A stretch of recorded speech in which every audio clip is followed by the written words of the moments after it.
I got nightmares in my head, I fear thoughts build up until I can't hear. My mind fills up into a creature, and it haunts me somewhere much deeper. I got nightmares in my head, I fear the thoughts build up until I can't hear. That my mind fills up into a creature, and it haunts me somewhere much deeper. Hello and welcome to True Crime Rocket Science, the most authentic voice in true crime. Can you believe it's my third video today? And what we're going to talk about in this video is something we've spoken about previously, this idea of the emotional narrative missing completely from the story. And so in order to find it, in order to recover it in an authentic way, how do we do that? Well, do you remember when Colin Strickland repeated Detective Spittler's question? He said, "Do I think Caitlin could kill somebody?" And then Strickland answered, "No, I don't. I have no concept of having that much rage and the ability to suspend reality for long enough to do something like that." What do you think of that statement? And I think one can also take it further where you say, you know, he's asking kind of the rhetorical question, do I think Caitlin could kill somebody? Well, he did two things at various times. The one is he lawyered up very, very quickly. And the second thing is he kind of left town, right? This is while Caitlin was on the run. He like completely left town. And then later when Spittler left the room to take a call, Strickland's lawyer, her name's Claire Carter, asked, "Is there something you didn't say last time that you don't feel like you got to say?" And I kind of feel like that is a good question to ask regarding this trial, to ask Colin Strickland, to ask regarding, I mean, Mo wasn't here to tell her own story, but regarding Mo's story, and then also Caitlin Armstrong, who of course didn't testify. Now, can you imagine being accused of murder and you say you're innocent, but then you don't even testify in your own defense? You don't even say, well, this is what I was doing. You don't feel like you've got anything to say. And now, of course, she's appealing that. I think it does appear very weak when a defendant doesn't testify in their own defense. You would imagine that they would if they were innocent. Now, in retrospect, specifically in the retrospect of the recent trial, it makes no sense that Strickland would make that comment about having, quote, no concept of Caitlin having that much rage, end quote, when at least two women who knew Caitlin, this came out in the trial, and were friends with her, had a very, very clear concept of that rage. These women immediately suspected her when news filtered through of Mo's murder.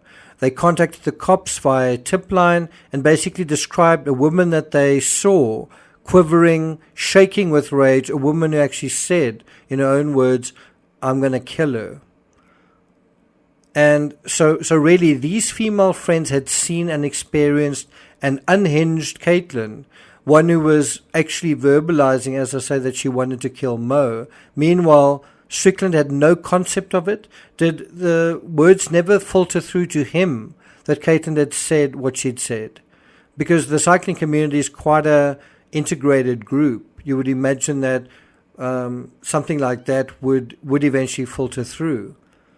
Of course, it's possible that he didn't have any concept of Caitlin having rage issues. But do you see it strains the lines of credulity to breaking point, this idea? Before we get to the rest of this analysis, if you haven't subscribed to the channel, please do. You may have noticed that my videos are getting very, very low amounts of views, 2,000 views, 3,000 views.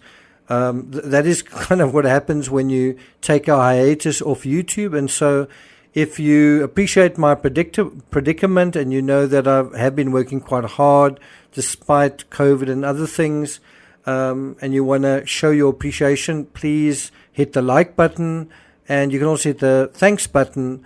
And anyway, let's get started with this analysis.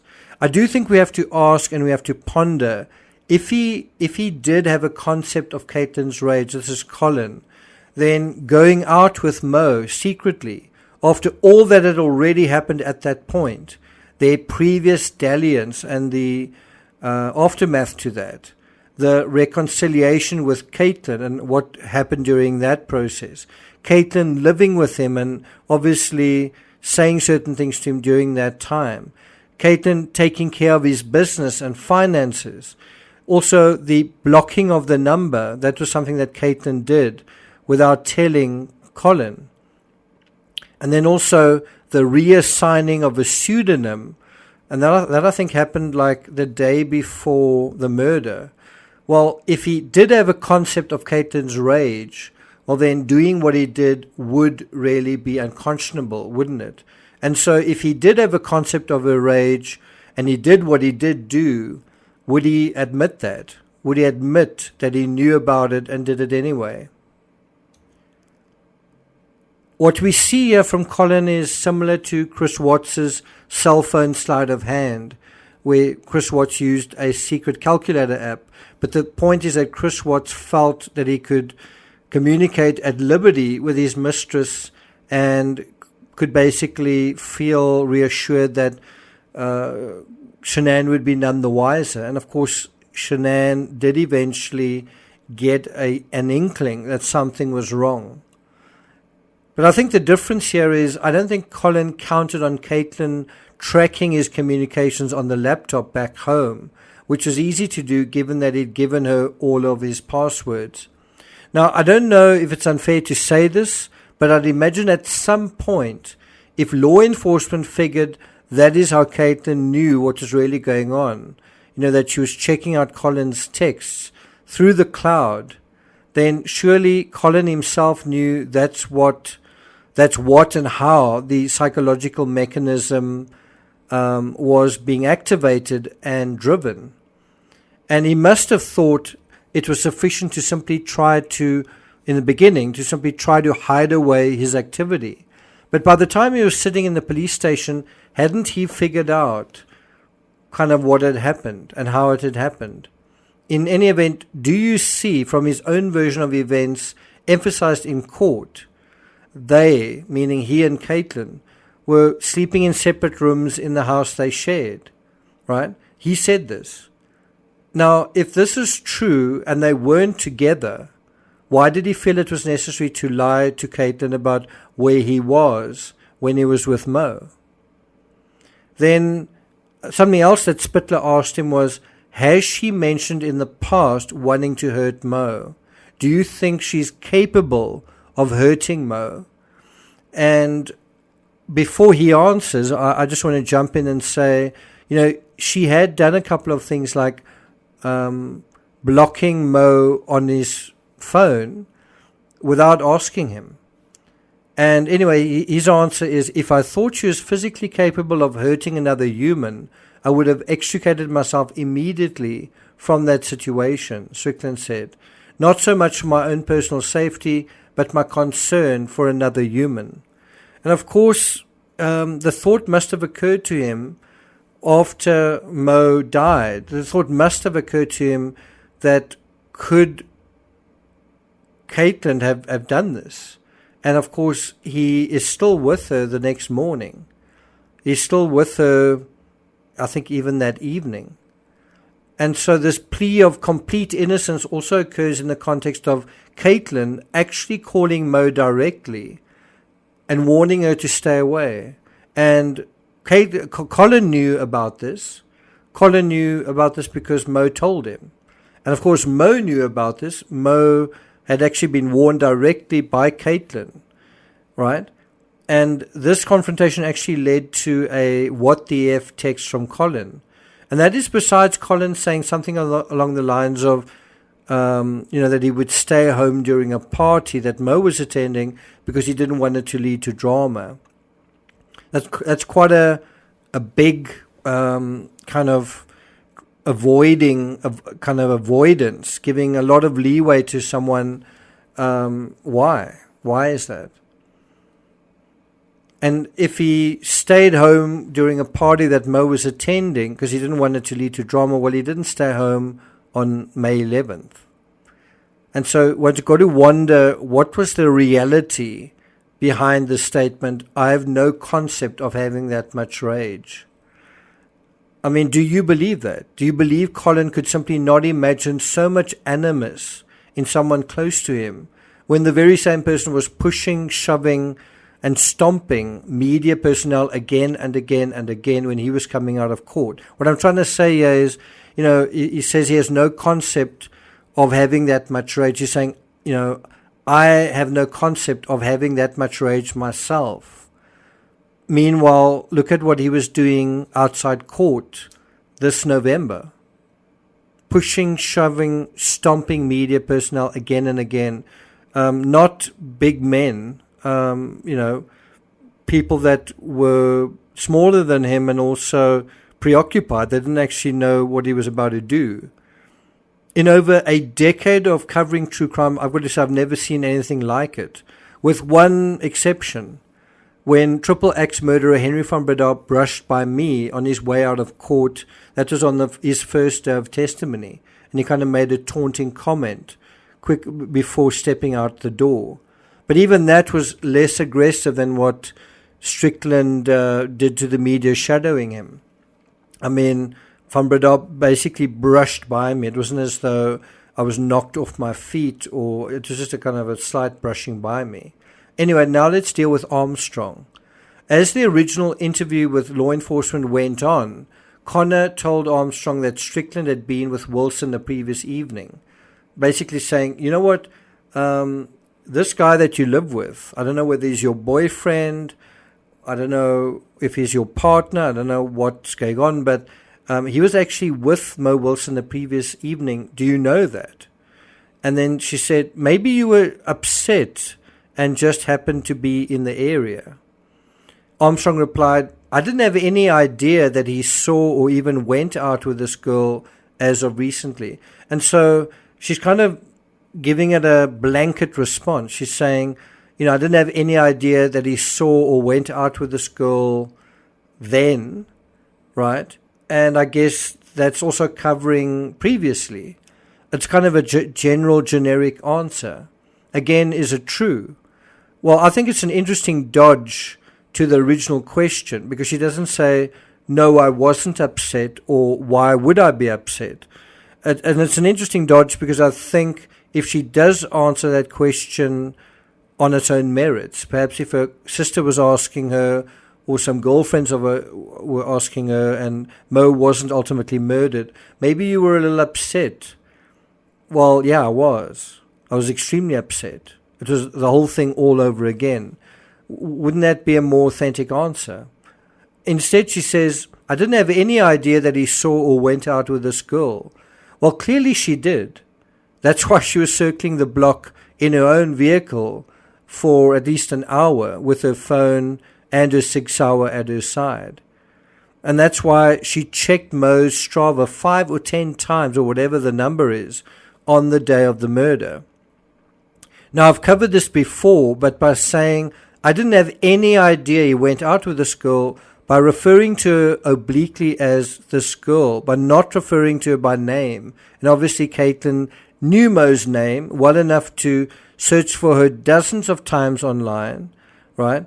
And that's including on Instagram, and she probably would have been in the newspaper as well, been mentioned by the cyclist all the time. There's this up-and-coming young rider. Well, she's suggesting that she had no idea who Mo was. And there was actually a time where they were at a dinner, and Colin was sitting in the middle, and Mo was on one side and Caitlin was on the other side. So she very definitely knew who Mo was. But what she's doing is she's pretending that there was no backstory, no history regarding Mo, when very clearly there was. And why would you need to pretend that there's no backstory? Why would you need to obfuscate and suggest and manipulate the idea that there's no history regarding Mo? Well, if you knew what the history was, well, it wouldn't be hard to put two and two together. Now, what would have put all of this to rest is if the cops had actually done a forensic analysis of Colin's laptop. In other words, instead of asking Colin if he knew about certain things, instead of asking Caitlin, all he had to do was look on Colin's laptop, and they would have pulled up a world of intrigue. I think the social media side, all those interactions, emails, and so on. And I suspect both Colin and Caitlin were hoping the laptop would remain a kind of missing link so that both could plead ignorance. Effectively, in this story, think about it, all three characters have claimed essentially not to have any feelings or to have any notion of the feelings of others in this story. Colin seems to be unaware of Caitlin's feelings. Caitlin seems to be unaware of Colin's feelings towards Mo. And we never hear about Mo's feelings either, except that her own family and Colin say that there was nothing going on. There was nothing romantic going on in May. Do you think that that's true? Caitlin Cash, in a victim impact statement, mentioned that Mo had once said, "If we're not willing to risk catastrophic failure, we're probably not dreaming, living, or loving the right way." It's interesting that seemingly the only people with real emotion during this trial was Caitlin Cash, who appeared angry at times while confronting Armstrong in court, and Mo's parents and brother, who both cried. Even Caitlin's sister cried out when Armstrong's sentence, 90 years, was read out by the judge. I believe Mo was willing to risk catastrophic failure, but not death, not murder. I believe Colin was willing to taunt and test the possibility of catastrophe, but felt he could stay one step ahead as he was in his sporting career. And I think Caitlin risked catastrophic failure for herself by confronting Mo the way that she did. And I think she thought that she could get away with it. I wouldn't hold that aphorism up as an example of how to love or to live, though. It's okay to risk failure in the game of love, and it's good to take risks, especially as a young person, but not catastrophic failure, where lives are permanently lost or ruined. I don't think anyone had this in mind. And clearly it's not worth the risk if this sort of thing is going to happen. If Mo was in love with Colin, and she may well have been, then taking a risk made sense. But I don't think she had any idea of what kind of risk she was taking. Perhaps because she underestimated the depth of not only Caitlin's feelings towards Colin, but Colin's feelings and the whole history linking them to one another, locking them into a relationship as well. I mean, people who live together, that's like a marriage. I just find it interesting and kind of sad that the emotional narrative of this story is one that literally no one could admit to, even though it was taboo and no one would acknowledge what they'd really felt. The public knew it through and through. A love triangle, not a like triangle, and out of that love was roaring, rampaging jealousy, and probably also feelings of envy and those sort of feelings. Envy, lust, whatever. And as far as I know, someone kills someone else in a situation like this, not because of wishy-washy, unclear feelings, but absolutely clear, raging, possessive, territorial feelings of love and lust. This story involved 3 fit, strong, beautiful individuals. One could argue also successful individuals. Really, none of them felt intense, overwhelming, overpowering feelings of attraction to one another. And this is why the only authentic story that really emerges out of the sterilized version that emerged in court was from Caitlin Cash. I'm talking about involving the people at the center of this case. It was authentic because it was a true story that included her feelings of attachment and loss, as well as her negative feelings, but above all, her feelings of friendship and love. If Strickland said he had no concept of Caitlin having so much rage, I think I do. But the problem is perhaps that we, the public, and even the court, may have had no concept of the love that was coursing hither and thither through this triangle, and at its center was a guy who simply couldn't make up his mind about what he really wanted. Thank you for listening, and I'll see you guys next time.